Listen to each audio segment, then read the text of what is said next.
So I've been playing Pioneers of Olive Town since it released last month in Japan, and in light of some of the negative responses by the players, I wanted to weigh in and give my honest feedback on the game.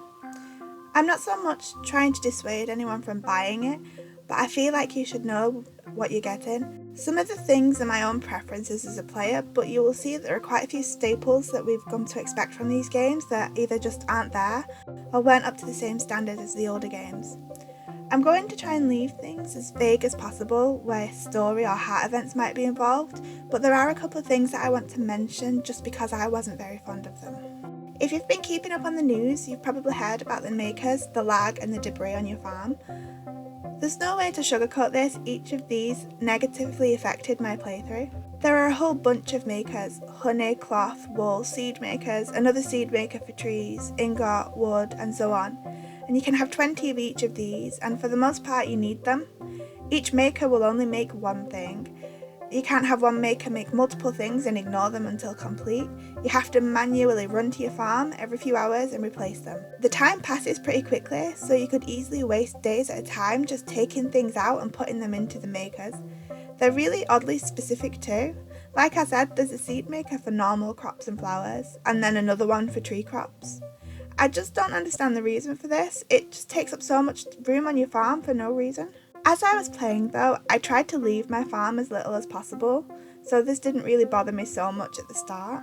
The loading screens were just so abysmal. Every time you went from your farm to town or inside any building, you had to wait for what felt like an eternity for the game to load. Since the update that they released, this has improved and it's much nicer to go into town and to chat with the townfolk, so hopefully this particular issue will bypass the Western release. Now, at the start, the rate at which the debris regrows on your farm is a godsend, but after you have all three areas, if you don't run around and deal with it daily, then you'll quickly be overrun by the forest again. It gets really tiresome to have to repeatedly spend days on the farm clearing up puddles and rocks, and I feel like this, wasting so much time on menial tasks, caused a wedge between the farm theme and the building relationships part of the game. Both of these are integral parts of the series and should be reasonably well balanced. Of course, it's usually easy to run out watering your crops and tending your animals, but these tasks weren't even meaningful in this game.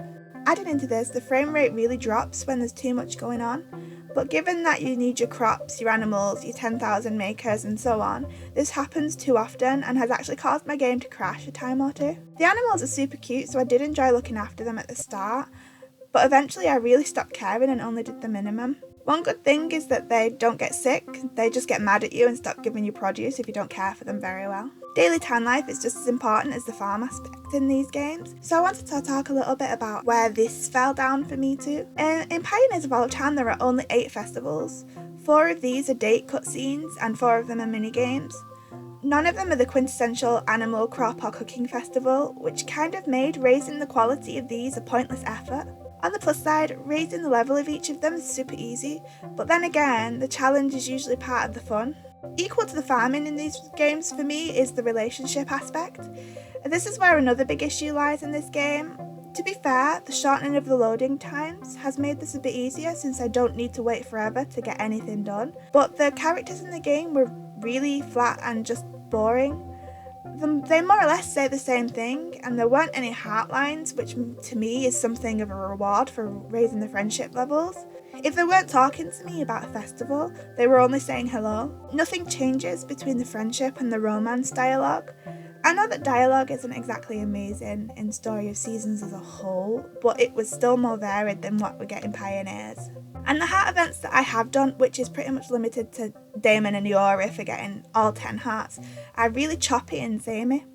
Some felt like they were the same event split into 2. Even though I would say I like these events, I didn't feel like they were particularly well written. You can't even enjoy the date festivals with someone unless you're dating, which felt pretty limited. Or why can't I spend time with the guy I like when I'm not wanting to go into the romance stuff yet? If I don't want to see my character out by myself every season, I have to date someone. Related to this is the marriage content.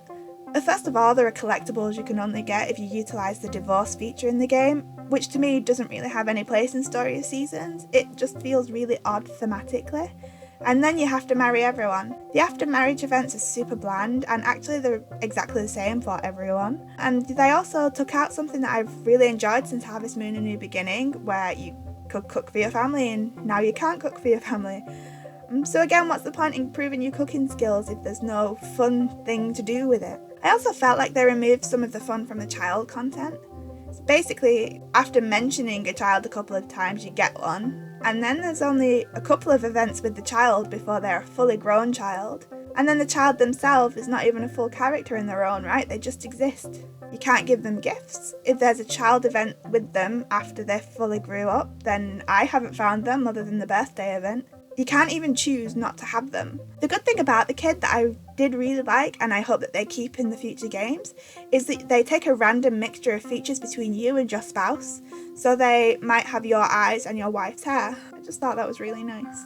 My biggest gripe about this side of the game is that unless you choose one specific marriage candidate, you will never meet all of the villagers. If you want to complete your villager list, you need to marry that character at least once, which means you either have to choose them and stick with them, or you have to use the divorce feature, which again I said I don't really like.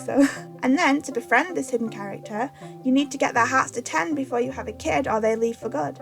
I wouldn't be bothered if they were locked behind the friendship half of the character's events, but to lock them behind marriage is pretty silly to me.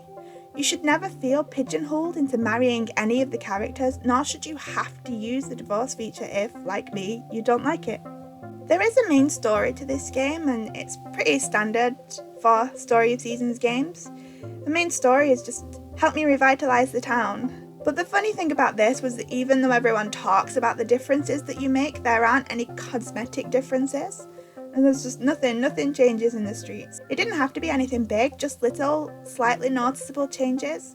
All that happens really is more tourists show up, which is kind of cool when you see other players' characters. Another thing that I was really interested in this game was the museum. I thought it was such a fun concept. At first it was a novelty hunting for fish and relics and animals to complete it. The most fun I had with this was with finding the animals, which sometimes require you to fulfill specific conditions to get them to spawn.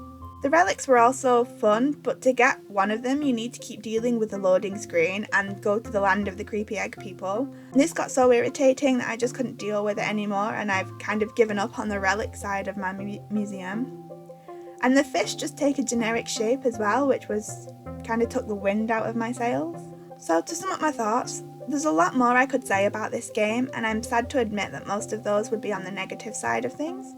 Story of Seasons Pioneers of Olive Town feels like a game where they change things for the sake of changing them. Not to take a chance and improve upon an established formula, but to throw out everything that the fans expect in the game that it's built up over the 25 years the series has been running, and add in a bunch of stuff that didn't add anything. The relationships feel empty, the farming feels unfulfilling, and the makers are just a nightmare. I can't lie and say that I didn't have fun playing it, because I have played this game so much since I got it. Even with the amount of content they left out, there's still a lot to do. So long as you try and judge it in a box, you will enjoy it. But if you've been a fan of the game for a long time, or you've played the more recent games on the 3DS, you may well find yourself disappointed. Even with the promised updates, there's only so much that they can add or fix in order to bring this game up to the same standards of the predecessors. So these are my honest thoughts on Pioneers of Olive Town. I'd be very interested to know what anyone else is thinking about this and whether or not you're still going to buy it despite the uproar and the negative comments from Japanese fans and other fans who have played it yet already. So yeah, bye.